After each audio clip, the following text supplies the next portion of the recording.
ازيكم يا حلوين؟ عاملين ايه؟ النهارده هعلمكم فكره جديده وحلوه جدا. هقول لكم ازاي لو عايزين تعملوا هديه لحد تكون مختلفه وبسيطه وفي نفس الوقت مش مكلفه. ده بقى برطمان ازاز. هنجيب البرطمان ده وهنغسله كويس. ما طبعا معظم البيوت فيها برطمانات كتير، اهم حاجه ان البرطمان ده يكون ازاز.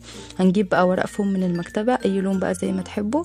هنلزق الورق الفوم ده في الغطا بمسدس شمع.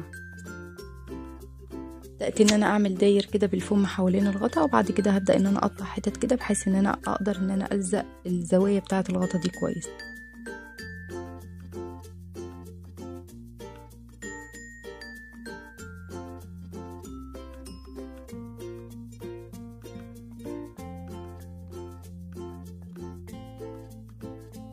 بعد ما لزقتها كده هنجيب المقص وهنقص اي زوايا طالعه بره الغطا.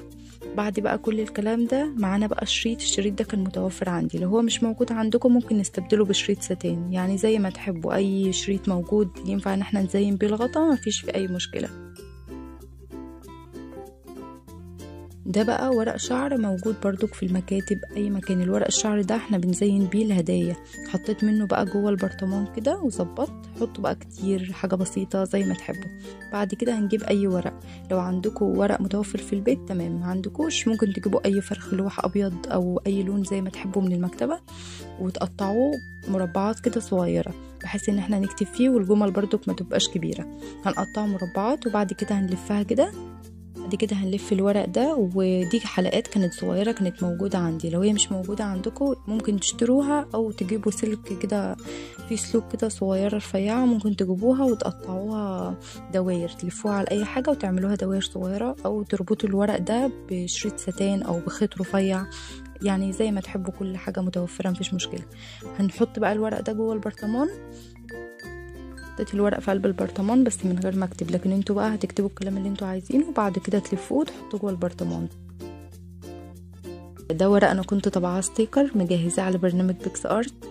هنلزق الورق كده. انا طبعا انتوا بتكتبوا الجمل زي ما انتوا عايزين فيه. هنلزق بقى الورق كده على البرطمان مع الفراشة الصغننة اللي هتشوفوها دي.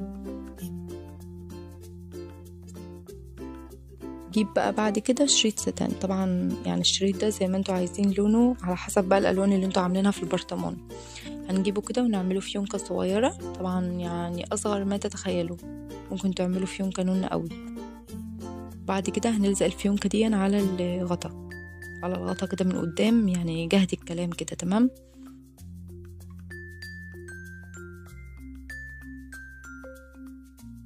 كده احنا خلصنا. ده الشكل النهائي، ويا رب تكونوا استفدتوا من الفيديو، يا رب تكون الفكرة عجبتكم، وما تنسوش اللايك والاشتراك عشان كل يوم هنزل لكم فيديو جديد.